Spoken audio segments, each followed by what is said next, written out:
सूरज की किरणों में अमृत का वो प्रकाश, हर नई सुबह के साथ यीशु राजा है अब। अंधकार से जो लड़ती उसकी वाणी है आप, उसकी वाणी है आप, उसकी वाणी है आप। अमृत वाणी, अमृत वाणी, अमृत वाणी, अमृत वाणी, अमृत वाणी।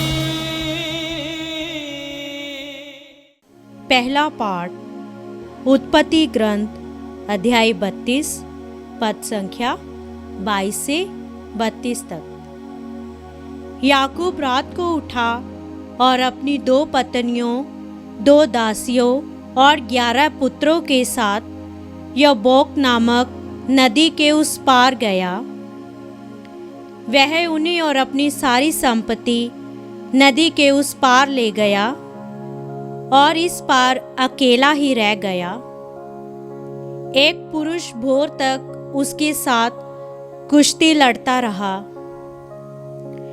जब उसने देखा कि वह याकूब को पछाड़ नहीं सका, तो उसने उसकी जांघ की नस पर प्रहार किया और लड़ते लड़ते याकूब की जांघ का जोड़ उखड़ गया।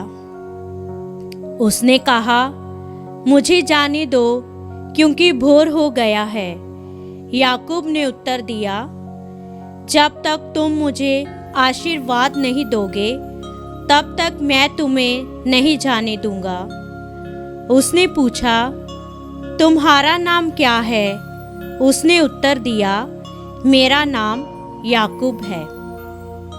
इस पर उसने कहा, अब से तुम याकूब नहीं बल्कि इस्राएल कहलाओगे, क्योंकि तुम ईश्वर और मनुष्यों के साथ लड़कर विजय हो गए।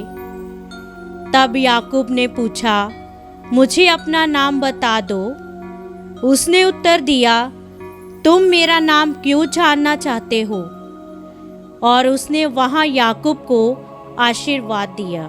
याकूब ने उस स्थान का नाम पनूएल रखा, क्योंकि उसने यह कहा, ईश्वर को आमने सामने देखने पर भी मैं जीवित रह गया। जब उसने पनूएल पार किया तो सूर्य उग रहा था। उस समय से जांघ का जोड़ उखड़ जाने के कारण वह लंगड़ाता रहा। इस कारण इस्राएली आज तक जांघ की नस नहीं खाते, क्योंकि उस मनुष्य ने याकूब की उस नस पर प्रहार किया था। यह प्रभु की वाणी है। ईश्वर को धन्यवाद। अनुवाक्य। हे प्रभु, मैं सन्मार्ग पर चलकर तेरे दर्शन करूँगा। हे प्रभु, मैं सन्मार्ग पर चलकर तेरे दर्शन करूँगा। हे प्रभु, मुझे न्याय दिला, मेरी दुहाई पर ध्यान दे। मैं निष्कपट हृदय से जो प्रार्थना कर रहा हूँ, उसे तू सुनने की कृपा कर। अनुवाक्य। हे प्रभु, मैं सन्मार्ग पर चलकर तेरे दर्शन करूँगा। तू मेरे पक्ष में निर्णय करेगा, क्योंकि तेरी आंखें सच्चाई देखती है।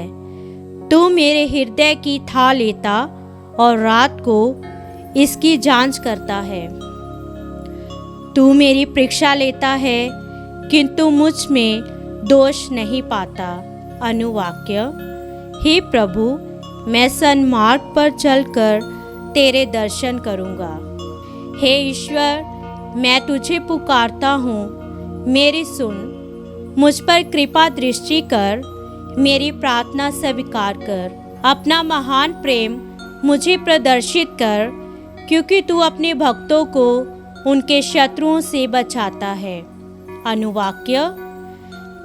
हे प्रभु, मैं सन्मार्ग पर चलकर तेरे दर्शन करूँगा। तू आग की पुतली की तरह मेरी रक्षा कर, मुझे अपने पंखों की छाया में छिपा। मैं सन्मार्ग पर चलकर तेरे दर्शन करूँगा। मैं जागने पर तेरा स्वरूप देखकर परितृप्त हो जाऊँगा। अनुवाक्य: हे प्रभु, मैं सन्मार्ग पर चलकर तेरे दर्शन करूँगा। जय घोष। हालेलुया। प्रभु कहते हैं, भला गडरिया मैं हूँ, मैं अपनी भेड़ों को जानता हूँ और मेरी भेड़ें मुझे जानती है। हालेलुया। संत मत्ती के अनुसार पवित्र सुसमाचार अध्याय 9 पद संख्या 32 से 38। लोग एक गूंगे अपदूतग्रस्त मनुष्य को यीशु के पास ले आए। यीशु ने अपदूत को निकाला और वह गूंगा बोलने लगा। लोग अचंभे में पड़कर कहने लगे, इज़राइल में ऐसा चमत्कार कभी नहीं देखा गया है।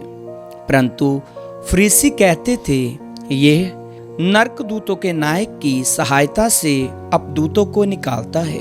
यीशु सभागृहों में शिक्षा देते, राज्य के सुसमाचार का प्रचार करते, हर तरह की बीमारी और दुर्बलता दूर करते हुए सब नगरों और गांवों में घूमते रहते थे। लोगों को देखकर यीशु को उन पर तरस आया, क्योंकि वे बिना चरवाहे की भेड़ों की तरह थके मांदे पड़े हुए थे। उन्होंने अपने शिष्यों से कहा, फसल तो बहुत है, परंतु मजदूर थोड़े हैं। इसलिए फसल के स्वामी से विनती करो कि वह अपनी फसल काटने के लिए मजदूरों को भेजे। प्रभु का सुसमाचार। क्रिस्त की जय।